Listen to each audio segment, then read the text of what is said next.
Hey folks, welcome back. This is Chris live in central Pennsylvania with a special exclusive broadcast here. It's making sure my microphone's working there. You guys hear me all right out there? Just want to make sure the audience can hear me okay because I'm not seeing anything there. Me okay? Okay, good. World exclusive here tonight. It's Jaco Kleynhans from the Solidarity Movement. Today he met along with his colleagues out in Los Angeles with Joel Pollock, the editor at large and in-house counsel for Breitbart. Many people familiar with Breitbart. By the way, for those of you who are curious, the African National Congress said they want to talk to the United States about the suspension of aid. They want to talk to the U.S. about this refugee offer. But today they met with the Iranians. The South African government did. So in honor of the ANC's meeting with the Iranians, my skyline tonight is Tehran behind me. Jaco, good evening to you from Los Angeles. How are you tonight? Good evening, Chris. Yeah, great talking to you. Yeah, I think there's some irony in showing Tehran and in what happened today, with the ANC, rather first meeting with Iran before they even got it right, to try and reach out to the Trump administration in Washington.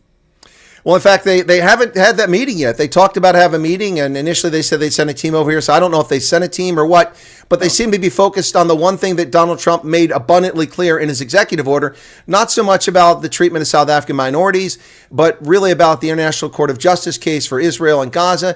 But more importantly, that last issue that stands out that no one seems to be focusing on other than me, and that is they're reinvigorating the relationship with Iran, commercial, militarily, and frighteningly in the nuclear field. This is really scary. And today they met with Iran. It's like they're just trying to poke Donald Trump in the nose. Exactly, and they underestimate, American intelligence, Chris. Just in our engagements here with people from the Trump administration, but in general, American politicians, it's very clear that the American government has very good information about the relation between South Africa, the South African government, and Iran over the last few years, and that South Africa were at least in talks with Iran about nuclear, and there's real serious concern about information that South Africa gave out to Iran, and that this can threaten American national interest and even the safety of the American people. And that's always a red line for any American government, especially when there's a Republican in the White House, So either the South African government are so arrogant that they want to see what they can reach, how far they can poke the American and challenge the American government and the White House, or otherwise they are simply completely underestimating the intelligence operation of the American government, and they're thinking the Americans don't know what they're busy with. Well, interesting enough, we should, before we get to the Joel Pollock conversation, let's just bring this up. I mean, I've been emphasizing the harm that South Africa's ANC has done to the United States national interest and specifically our national security interests for a long time now. And that's not an anti-ANC thing. It's just a statement of fact. There's one egregious action after another, whether it's the Lady R and ignoring our diplomatic overtures for 5 months. And, it's so many other things. The Russian sanctioned aircraft that landed at Waterkloof, the list goes on and on. The chummy relations with Hamas, and a congratulatory phone call from Naledi Pandor. Anyway, but tonight, President Trump just finished, I believe you watched it there in Los Angeles, he just finished his speech to the nation, and I did a poll to ask if anybody thought South Africa would come up. I honestly didn't think it would, and the reason I mention this, Jaco, is I keep trying to tell people to please be patient to find out what's going on here, because South Africa, while it's important to South Africans, and it is important to me as well, it is not the highest priority for the president right now. He's got many other fish to fry. He talked about Panama Canal Zone, about Greenland, about Mexico, Canada, China, and even the European Union and Ukraine, but South Africa didn't rise to that radar. The point I'm trying to make here is that while people in South Africa are running around attacking the Solidarity Movement, Of Reform and Solidaritate, and blaming you all for Donald Trump taking action, his executive order came out before you even went to the States. And if I heard correctly and read your Washington memorandum correctly and our interview, which we did, your movement went there and asked the administration not to punish ordinary South Africans for the actions of the government. And you tried to get the government not to impose sanctions and also to continue the Africa Growth and Opportunity Act, which I must tell my audience, you're no longer eligible for. South Africa has violated the agreement and you should be kicked out. So please tell me, Jaco, what part of what he just said was incorrect? Yeah, no, you're absolutely 100% correct, Chris. And I also know that you know something about the South African Constitution, and that you know that there's absolutely no way that anything that we recently did are treasonous. We actually stepped in when the South African government weren't able to step in, to come to Washington, to talk to the American government, and even ask them not to take away the humanitarian aid, and then not to kick South Africa out of AGOA. And as you've said, South Africa made policy decisions that are in contravention with the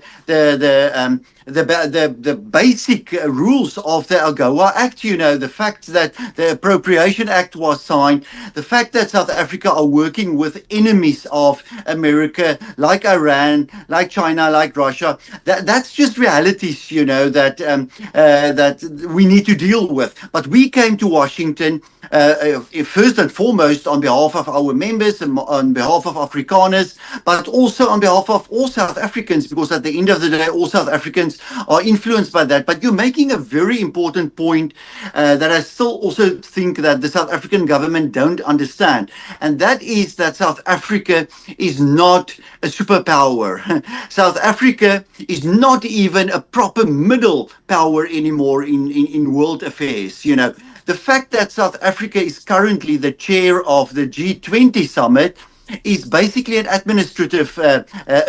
The fact that South Africa are still part of the G20 are simply a fact that there must be an African country. There's that basic feeling or the principle that there must be an African country part of the G20. It doesn't mean that South Africa is suddenly important, or South Africa is a very important nation who can play a role in this kind of global power struggle and power affairs. So I think that the ANC government and Cyril Ramaphosa are completely overestimating their own international role. Well, Jaco, first off, from my audience, I can't confirm two things tonight before we get to the Joel Pollock conversation you had earlier today in Los Angeles. Number one, this, contrary to popular belief, this telephone conversation is not occurring via a link through Pollsmoor Prison. You're not in Pollsmoor Prison. I just want to confirm that. Number one. Number two, you actually are in Los Angeles. And number two, you're not in Germany. I see you wearing the Jack Wolfskin brand, which is a very famous German brand. So you're not in Bavaria. You're not in Pollsmoor. You are, in fact, in Los Angeles. But seriously, look, I broke the news earlier this evening, which people are discovering now in South Africa as they get up, that in fact your delegation is still in the United States. There's been a lot of speculation about where you're at, especially with all the wild things going on in South Africa right now and all the hate being spewed by people who simply are either too dim or too unwilling to listen to the information. So you met with gentleman, Joel Pollock, who many people are tapping be the next ambassador to South Africa, much to my chagrin and dismay. I thought that was going to be me, but if it is in fact Joel Pollock, I'm very heartbroken. But he, of course, is an editor-at-large with Breitbart. He was invited to come to Breitbart by none other than Andrew Breitbart himself back in the day to be the lead counsel. And for those who don't know much about Joel Pollock, he is South African born but American citizen, grew up here, and he went to school in Harvard, then did his graduate work at UCT, where he wrote a thesis and then eventually did a book about Ronnie Kasrils, South Africa's favorite communist. Well, maybe not the favorite communist, but one of them. And then was a speechwriter for Tony Leon, then came back to the States and got his law degree at his alma mater, Harvard. Anyway, Joel Pollock is pretty well known. He seems to have the ear of the Trump administration, and maybe that's why he's acing me out for that ambassadorial role. But okay, now let's get to the meat of the conversation.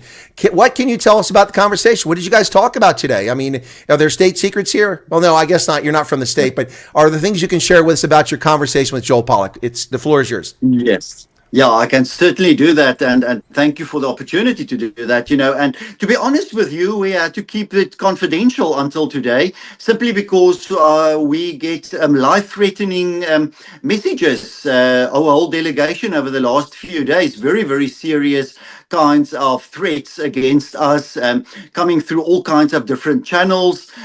Also, people who are threatening us to try and find out who we are meeting and talking with here in America. So we had to fly to Los Angeles. But yes, this meeting was already scheduled about 10 days 10 or 12 days ago, but before we came to America with Joel Pollock. And Pollock are, I think, the leading candidate to become American ambassador in South Africa. I've heard that from several people on Capitol Hill last week during my visit to Washington, D.C. There's been lots of speculation in the South African and American media on that. Pollock is very, very outspoken on South Africa, simply because he lived in South Africa. He's married to a South African woman. He's very concerned about South Africa. If you just look at his writing on Breitbart, but also very important, he is very well informed about South Africa. So he understands South Africa very well. And in that sense, I think he will be what I will refer to as a political ambassador. Now, what we've heard is that there's basically three options in terms of the ambassador that will be appointed to South Africa. Either a donor to the Trump campaign last year, and that's normal. Many donors get appointments always. The second option is a policy hawk, someone from Capitol Hill who works on foreign policy. And the third option is a political appointment, And we've seen in the first Trump term, but also this term, that Trump liked to make strong political appointments as ambassadors, because Trump don't believe that an ambassador must just sit in a nice office somewhere overseas. And we believe that South Africa will this time along get a strong political appointment, someone with a political understanding of South Africa. And I think that is what our conversation with Pollak was about today. It was really focused on the issues in South Africa, what the American government must do to respond to South African foreign policy and South African domestic policy. And we really went into depth of those issues and what role a American ambassador can and must play to help the Trump administration develop that kind of policies. So I think it was a great meeting here in Los Angeles with Joel Pollock, and I'm really hoping that he will soon be announced by the Trump administration to be the next ambassador. Well, you're dead to me, Jaco Kleynhans. Pulling for Mr. Pollak and not for me to be the ambassador. This will be our last conversation ever. I'm heartbroken. Anyway, no, just kidding. So seriously, no, but Joel Pollock, if in fact he is the choice, would be a good choice. But South Africa has traditionally been, since the end of the apartheid era, a political appointment. The exceptions are people like Jendai Fraser, who came over there, who was a policy wonk from the Department of Defense. But we've had mostly Lana Marks. Lana Marks was the ambassador. Ruben Brigidi, who's a very political creature. In the interest of full disclosure, he was my boss as ambassador at the U.S. mission to the African Union, but a very experienced diplomat and academic and former military Navy member. But he was a political appointment. So it's normal for political appointments. So I would say that the odds are favorite would be a political appointment, whether it's a big donor to the Trump campaign, which I hope isn't the case. I prefer, if it's not me, I really prefer that it be somebody that's good. And Joel Pollock, I think, would be a fine choice. Anyway, so I think you're going to have to go in just a few minutes. But were there any surprises came from the conversation? The times I've seen Joel Pollock engage with people, he's very engaging, he's very affable, he's very well informed, and easy to talk to. Was that your experience? Absolutely so. It was my first time ever that I met with Joel Pollock. And I must say he's a very, very experienced political thinker. He's not only a journalist, he's someone who are very well connected, despite the fact that he lives in California, he's very well connected with the Trump world, with people in the Trump White House, people on Capitol Hill. And really, really well informed about South Africa, South African policy. And that's, I think, why he's writing so much about that, and I think he will be a perfect kind of guy to stand up to this craziness, Chris, that we just saw in the last few days. Again, articles that President Ramaphosa writes, this meeting with Iran.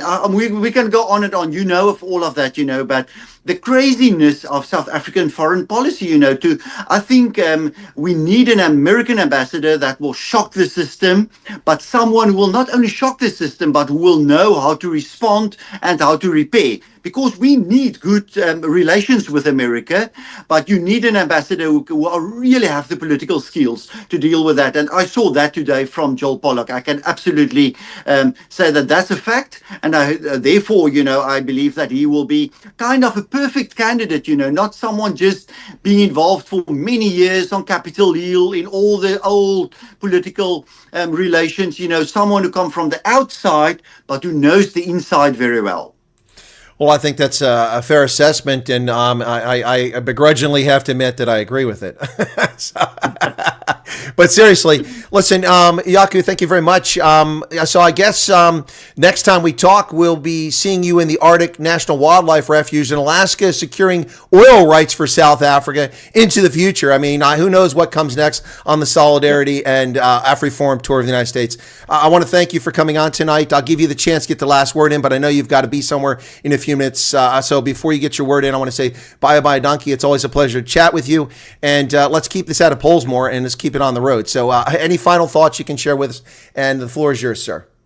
Yes, Chris, thank you very much. And I really appreciate the opportunity and for your great program. And I just want to tell people who watch that we are still concerned about safety issues, and we believe that we're at a very difficult point in South Africa, when you have these kinds of threats made against us as individuals, but also at our organizations of Solidarity and AfriForum, threats of violence at our offices that were made the last day or two. So we want people to think about us, keep us in their prayers and look out for us and what's happening. But we will not stop the fight. The good fight is never over.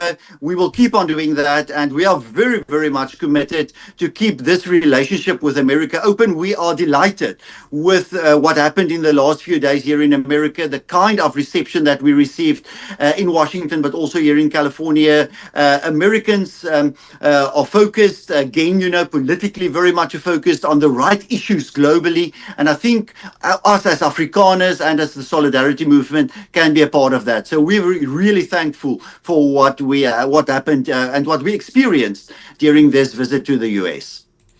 Well, thank you very much, Jaco Kleynhans, bye donkey, and I wish you whatever comes next on this trip or when you get back to South Africa, the best safe journey wherever you're going, and hopefully you have more fruitful discussions and that the temperature will be turned down on the pot back in South Africa, because an awful lot of people are acting very shamefully in South Africa for their own political gain, and they're putting the lives of millions of South Africans, white, brown, and black, in the crosshairs needlessly. So I hope that you get back safely and that you have a more fruitful trip.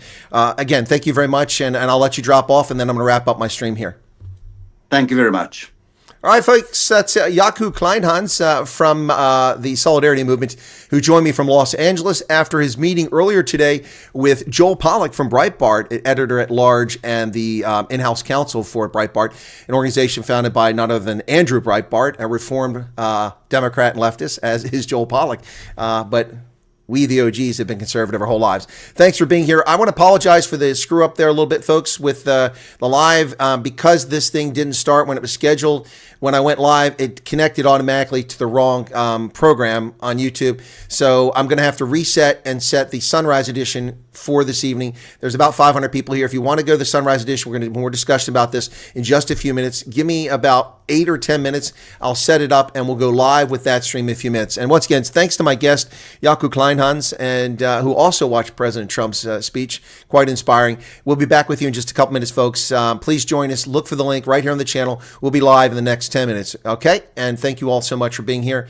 And once again, my thanks to my guest on short notice. That was an exclusive, world-breaking, first on the scene. I got a scoop. That's their meeting with Joel Pollock, first to cover it. Thank you very much, Jaco and Solidarity and everyone else. Thank you, folks.